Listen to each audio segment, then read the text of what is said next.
Jusqu'à 9 h, Good Morning Business. Et ce matin, nous sommes en compagnie de Rachel Attali. Bonjour. Bonjour. Vous êtes la directrice client chez Youpies. Youpies, c'est une plateforme de services à domicile.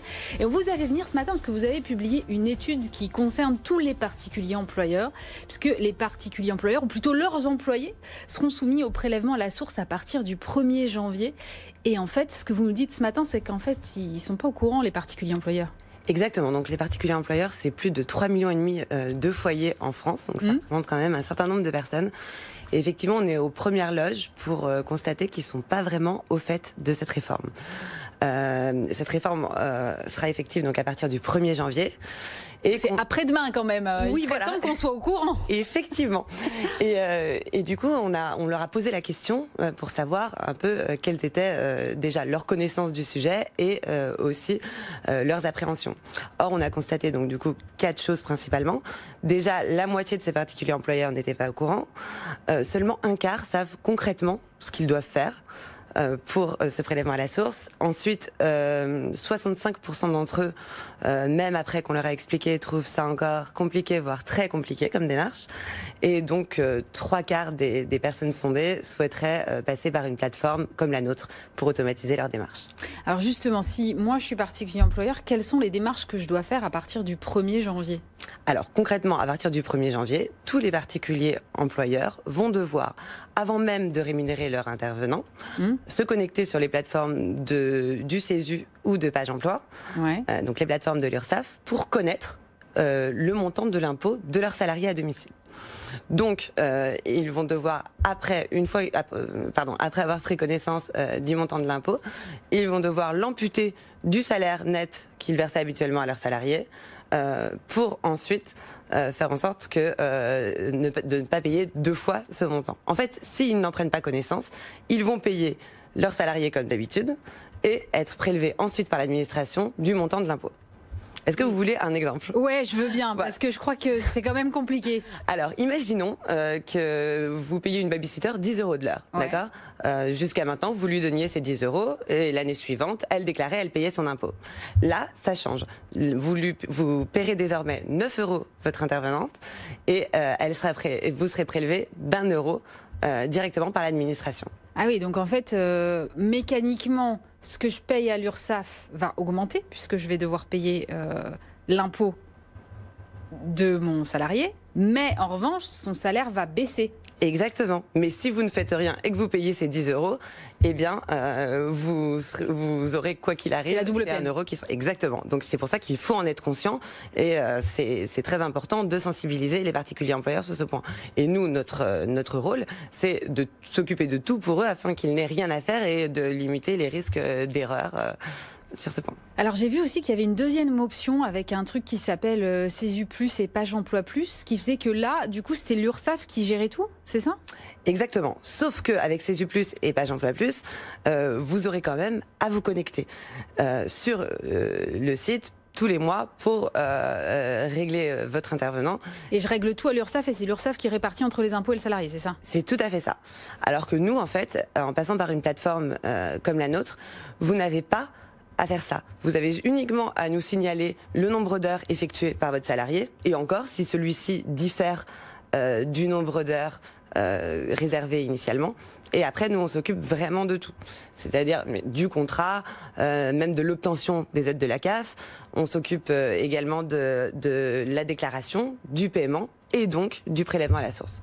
Oui, parce que j'ai vu que l'URSSAF du coup a collaboré avec un certain nombre de plateformes comme la vôtre pour simplifier en fait la vie des. Exactement. En fait, c'est la première fois, c'est un partenariat inédit entre l'URSSAF et les entreprises du privé, où en fait l'URSSAF nous communique l'information, donc le montant de l'impôt des salariés, et nous, en contrepartie, on donne à l'URSSAF toutes les informations qu'on collecte auprès de l'employeur et du salarié pour pouvoir déclarer le salarié. Est-ce que ça change quelque chose pour le crédit à l'impôt auquel ont droit les particuliers employeurs aujourd'hui ? Alors concrètement, ça ne change rien pour le crédit d'impôt, mais c'est très bien que vous en parliez, parce que justement, nous, on on aimerait que le crédit d'impôt soit directement prélevé mensuellement pour que les employeurs gagnent en pouvoir d'achat. Là, aujourd'hui, le crédit d'impôt, en termes de trésorerie, on doit avancer le crédit d'impôt pendant 1 an.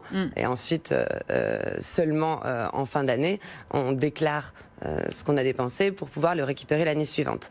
Là, l'idée, et il y a un test à partir de juillet 2020 dans 2 départements. Contemporanéité, c'est ça? Voilà, la contemporanisation du crédit d'impôt, ce qui serait vraiment pas mal pour les ménages, pour gagner en pouvoir d'achat. Il serait ainsi tous les mois, ce serait une mensualisation. Et ça change rien non plus pour les aides de la CAF qu'on peut percevoir? Ça change rien du tout pour les aides de la CAF et c'est tout bénef parce que par exemple une garde d'enfants qui vous revient en moyenne 2 € de l'heure après aide pour les personnes qui en bénéficient, en fait elle vous revient à 4 € pendant 1 an et seulement après vous pouvez récupérer cet argent. Mais les aides de la CAF restent inchangées, non? Alors moi j'avais un autre petit sujet qui nous préoccupe tous en ce moment, les grèves.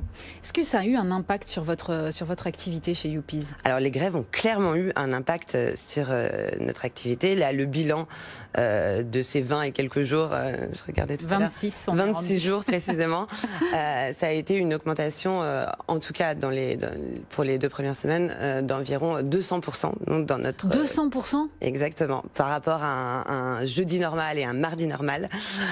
Pour toutes les grèves, notamment des écoles, des crèches, tout ce qui concernait en fait le milieu scolaire. Nous, on a eu un impact direct parce que les parents voulaient venir travailler et donc du coup étaient obligés de trouver une solution pour garder leurs enfants. Mais alors comment on fait quand on a un afflux comme ça de surplus d'activité de 200%? J'imagine que vous n'avez pas forcément le personnel pour répondre à toutes les demandes? Eh bien si, finalement qu'on a sur notre plateforme en France, Youpies c'est quand même plus de 700 000 intervenants. Donc déjà il y a des ressources, mais au-delà de ça, ce qui tombait très bien, c'est que la grève concernait aussi les étudiants. Typiquement ceux qui ne pouvaient pas se rendre à la fac étaient disponibles justement pour garder les enfants, donc c'était parfait et tous les employeurs ont trouvé en tout cas une intervenante qui correspondait à leurs besoins. Alors l'autre grosse journée à venir, ça doit être, j'imagine, le 31 décembre. Ah oui, alors le 31 décembre, là pour le coup, tous les ans, on a une augmentation flagrante de notre activité parce que tous les parents, parfois à la dernière minute, cherchent une garde pour leurs enfants. Justement, on a une application mobile pour la garde d'urgence qui fait que vous pouvez trouver en moins de 10 minutes une personne de confiance. En fait, on envoie une alerte quand vous identifiez un besoin, vous envoyez une alerte et nous, on a nos 5% de meilleurs profils à qui on écrit pour savoir qui est disponible. Et les personnes répondent en moins de 10 minutes. Qu'est-ce qui qualifie un meilleur profil chez Youpies? Un meilleur profil, ça peut être plusieurs choses. C'est tout d'abord ses diplômes, ses expériences préalables, parce qu'on a ce système de notation qui fait que les anciens employeurs peuvent donner leur avis sur l'intervenante. Et c'est les diplômes, l'expérience et la notation. Les retours que vous pouvez avoir effectivement de part et d'autre. Exactement, on est très vigilants là-dessus pour pouvoir vraiment, c'est une situation de garde d'urgence, on a envie d'avoir quelqu'un sur qui on peut vraiment compter et nous on s'assure que ce soit des gens très fiables. Voilà. Vous faites que du service à domicile pour garde d'enfants, vous n'avez pas eu envie de vous diversifier un moment sur un autre secteur? Alors si, en fait on est complètement sur d'autres secteurs. D'ailleurs, je préfère dire service à la personne que service à domicile parce qu'on a aussi des assistantes maternelles, donc pour le coup qui gardent chez elles les enfants. On a donc évidemment des babysitters, mais on a aussi des aides ménagères, des professeurs à domicile, des auxiliaires de vie, des aides-soignantes et aussi des gardes d'animaux.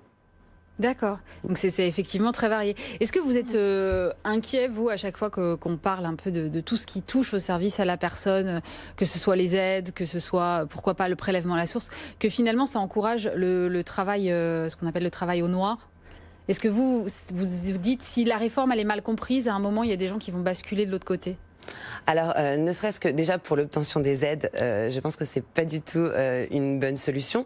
Le travail au noir, finalement, revient beaucoup sur la plus garde cher. d'enfants, il y a des aides, mais par exemple sur l'aide ménagère, peut-être nettement moins. Et grâce au crédit d'impôt, ce n'est pas le cas. Sans compter toutes les assurances et tout ce dont on peut bénéficier, la couverture en cas d'incident, en cas d'accident du travail.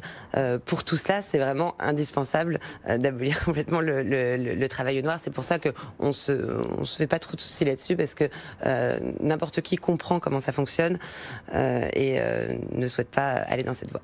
Merci beaucoup Rachel Attali. Je rappelle que vous êtes la directrice des relations clients chez Youpies.